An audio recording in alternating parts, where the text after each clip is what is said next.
নমস্কার। আমি আপনাদেরকে আজকের এই হাতের বিচার এবং বিশ্লেষণ করে দেখাবো। দেখুন, প্রথমত যদি এই হাতটা দেখেন একেবারে স্কোয়ারিশ বর্গাকার হাত। এই সকল ক্ষেত্রে দেখা গেছে সেই সকল ব্যক্তিরা কিন্তু কর্মঠ হয়।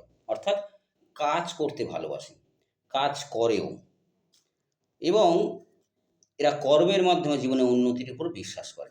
কখনো ওই আ ফুট করে বড়লোক হয়ে যাবো, শর্টকাটে বড়লোক হয়ে যাবো, শর্টকাটে অর্থ ইনকাম করবো সেই চিন্তা থাকে না। এছাড়াও পিঙ্কিশ হাতটার মধ্যে আছে অর্থাৎ গোলাপি হাত যখনই হয় তখন সেই সকল ব্যক্তিদের এনার্জি লেভেলও ভালো হয় এবং এটা একটা অর্থদায়ক কালার। এই সকল ব্যক্তিরা কিন্তু দারিদ্রতার নাশ করে। অর্থাৎ এদের যদি আপনি জন্মকুষ্ঠী দেখেন সেখানে বৃহস্পতি বা শুক্রের সঙ্গে কোনো মানে মঙ্গল বা রবির কানেকশান অবশ্যই থাকে। থাকবেই থাকবে এদের জন্মকুষ্ঠীতে। যেই জন্মকুষ্ঠী দেখা যায়। তাহলে এটা এই যে অবস্থান কালার হাতের কালার অত্যন্ত ভালো। যদি আপনি কনিষ্ঠ আঙুলের কাছে আসেন দেখুন কনিষ্ঠ আঙুল এই যে অনামিকা আঙুলের ফার্স্ট প্যালেঞ্জার পর্যন্ত পৌঁছিয়েছে। অর্থাৎ এদের ডকুমেন্টেশন, মানি ম্যানেজমেন্ট এই সকল ক্ষেত্রে খুব ভালো। যেকোনো কিছু মনে রাখতে পারে। ১০ বছর আগেও কোনো একটা কথা কেউ বলেছিল সেটা সে মনে রাখতে পারে এবং যদি সেই লোকটা সামনে চলে আসে সঙ্গে সঙ্গে তার সেই কথাটা মনে পড়বে। অর্থাৎ এদের চিন্তা শক্তি, মনে রাখার শক্তি কিন্তু সাধারণ মানুষের চেয়ে একটু বেটার হয়। যদি আপনি এনার অনামিকা আঙুলটা দেখেন সেটা এই যে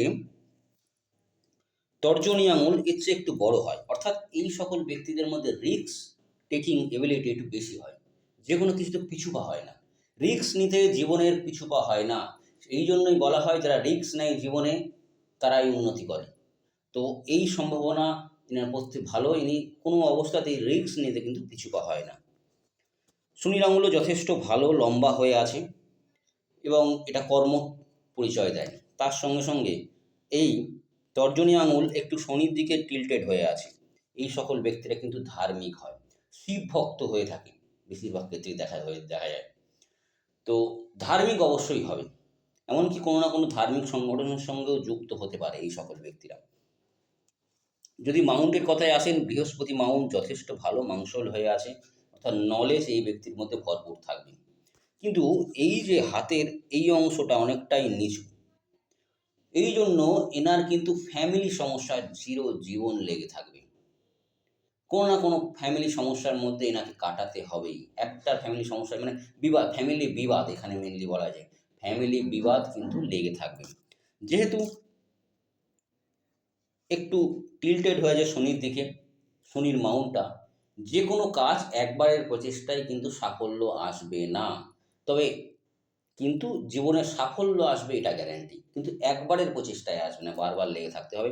এছাড়াও এই যে ফ্যামিলি বিবাদ, এটা যখন শনির দিকে যখন এর মাউন্ট এগিয়ে থাকে, দেখা গেছে স্ত্রীর সঙ্গেও বিবাদ দেখা দিতে পারে, দেখা দেয়। তবে যদি ছোটবেলায় মাথায় কোনো রকম চোট লেগে থাকে তাহলে সেই ফাঁড়া সে কাটিয়ে এসেছে। শনির মাউন্ট ফ্ল্যাট, এই সকল ব্যক্তিরা কিন্তু যথেষ্ট কর্মঠ হয়। সকালবেলায় উঠতে একটু সমস্যা হয় কিন্তু কর্মঠ হয়।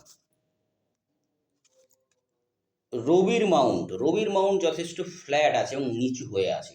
এই সকল ক্ষেত্রে দেখা গেছে যে এই সকল নাম, যশ, খ্যাতি, প্রতিপত্তি কিন্তু অভাব দেখা দেয়। তবে যেহেতু রবি রেখা রয়েছে এইখানে একটা, তখন কিন্তু সেই সুযোগ তৈরি করে। অর্থাৎ এরা কিন্তু নাম, যশ, খ্যাতি, প্রতিপত্তি বাড়ানোর মতো কাজ করবেই করবে। কিন্তু সেই খ্যাতিটাকে সেরা ধরে রাখতে পারবে না জীবনে।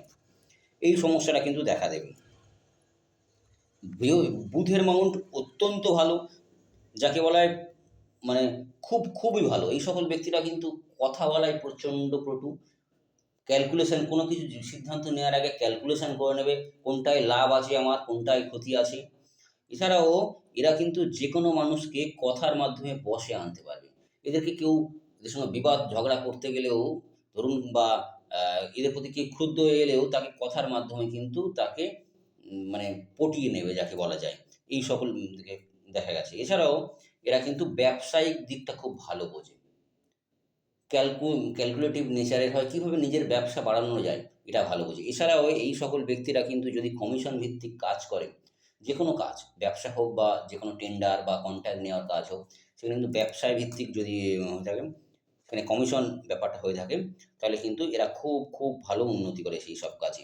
মঙ্গলের অবস্থান যথেষ্ট ভালো, অর্থাৎ জীবনে কিন্তু এনার্জির অভাব হবে না। তবে এই যে রাহুর মাউন্ট এবং এখানে হালকা হালকা রেখা আছে, মাঝে মাঝে কিন্তু অকারণে রেগে যাওয়ার প্রবণতা দেখা দেবে এবং সেই রাগকে নাকি কন্ট্রোল করতে হবে।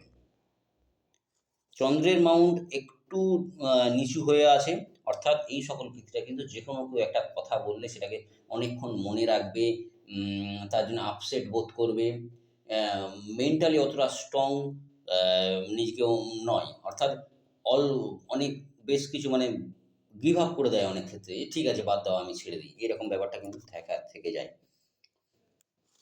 শুক্রের মাউন্ট যথেষ্ট ভালো থাকবে, তবে ফ্যামিলির জন্য চিন্তা কিন্তু বারবার লেগে থাকবে, হালকা হালকা এখানে রেখা আছে। এবারে যেটা বলা জিনিস যে এনার বিশেষ লাইন সেটা হচ্ছে ভাগ্যরেখা, এটার জন্য এই হাতটা মেনলি নেওয়া। দেখুন ভাগ্যরেখা শুরু হয়েছে চন্দ্রের ক্ষেত্রে থেকে, চন্দ্রর ক্ষেত্র থেকে যখনই ভাগ্যরেখা শুরু হয়, প্রথমত এরা জন্মস্থান থেকে দূরে গিয়ে এদের ভাগ্য উন্নতি বা ট্রাভেলিং ব্যবসা বা যে যে কাজ, এমন কাজ যেখানে নিয়মিত ট্রাভেল করতে হয় সেই রকম কাজ করলেও কিন্তু এরা উন্নতি করতে পারবে। এছাড়াও দেখা গেছে এই সকল ক্ষেত্রে কোনো নারী দ্বারা উন্নতি, অর্থাৎ নিজের স্ত্রী হতে পারে, মা হতে পারে, বান্ধবী হতে পারে, যে কোনো অবস্থাতে কোনো একটা নারী ইনভলভমেন্ট আছে এদের উন্নতির ক্ষেত্রে, অন্তত প্রথম জীবনে। এবারে আফটার 35 ইয়ার, এটা 35 ইয়ার কিন্তু আর একটা হালকা একটা ভাগ্যরেখা এখান থেকে আসছে। এই যে ভাগ্যরেখা কিন্তু হালকা, অর্থাৎ এই সময়টা কিন্তু সংঘর্ষপূর্ণ জীবন এনার ক্ষেত্রে। তারপর একটা স্ট্রং একটা ভাগ্যরেখা উঠেছে, তারপরে আবার একটা উঠেছে। এইরকম ধরনের ভাগ্যরেখা, এটা 52 বছর, 52 ইয়ার, অর্থাৎ এই 52 ইয়ারের পর থেকে আবার স্বাভাবিক হবে। কিন্তু এই যে 35 to 50, এই সময়টা কিন্তু এনার জীবনে সংঘর্ষপূর্ণ। এই সময়টা কিন্তু খেয়াল রাখতে হবে। এই সময় এই 35-এর পরে একটা পরিবর্তন আসবে, সেটা খারাপ পরিবর্তন। তারপরে এই আবার 50 to 50-র কাছে গিয়ে আবার একটা খুব ভালো পরিবর্তন আসবে, তখন আবার জীবনের উন্নতির ট্র্যাকে ফিরে আসবে। এটা কিন্তু দেখা গেছে। এবারে ইনি কিন্তু ভরসার যোগ্য মানুষ, কারণ এই হৃদয় রেখা, যখনই এইরকম কোনো হৃদয় রেখা এই শনির আর বৃহস্পতির মাউন্টের মাঝখান দিয়ে গিয়ে এখানে ঠেকবে, তখনই কিন্তু সেই সকল ব্যক্তিরা অত্যন্ত বিশ্বস্ত হয়, বিশ্বভাজন হয়। এটা কিন্তু খুব ভালো সাইন। এবারে এই যে একটুখানি শনির দিকে টিল্টেড হয়ে আছে শিরোরেখা, এই সকল ক্ষেত্রে একটুখানি মেন্টালি উইক হয়ে থাকি। এছাড়াও কিন্তু ৭-৫ না ভেবে সিদ্ধান্ত নেওয়ার ক্ষমতা কিন্তু রাখে বা সিদ্ধান্ত নিয়ে ফেলে অনেক সময়। এটা পজিটিভ হতে পারে, নেগেটিভ হতে পারে। এবার ওভারঅল বলি, যদি আর্থিক দিক থেকে এই হাতটা যদি দেখা যায়, আর্থিক দিক থেকে যদি দেখতে হয় তাহলে এই হাতটা কিন্তু অত্যন্ত ভালো। জীবনে কোটিপতি হওয়ার সম্ভাবনা কিন্তু প্রচণ্ড রয়েছে, যদি নিজে ভুল না করে থাকে, যদি সে সঠিক সময়ে সঠিক সিদ্ধান্তটা নিয়ে থাকে, তাহলে কিন্তু কোটিপতি হওয়া থেকে এনাকে কেউ আটকাতে পারবে না। কারণ যথেষ্ট ভালো বৃহস্পতি মাউন্ট, বুধ অত্যন্ত ভালো, যে তাৎক্ষণিক বুদ্ধি এবং লিকুইড মানি দেবে। শুক্র, যেটা সবচেয়ে মানুষের জীবনে আর্থিক উন্নতির ক্ষেত্রে সবচেয়ে প্রয়োজন, সেটা অত্যন্তই ভালো।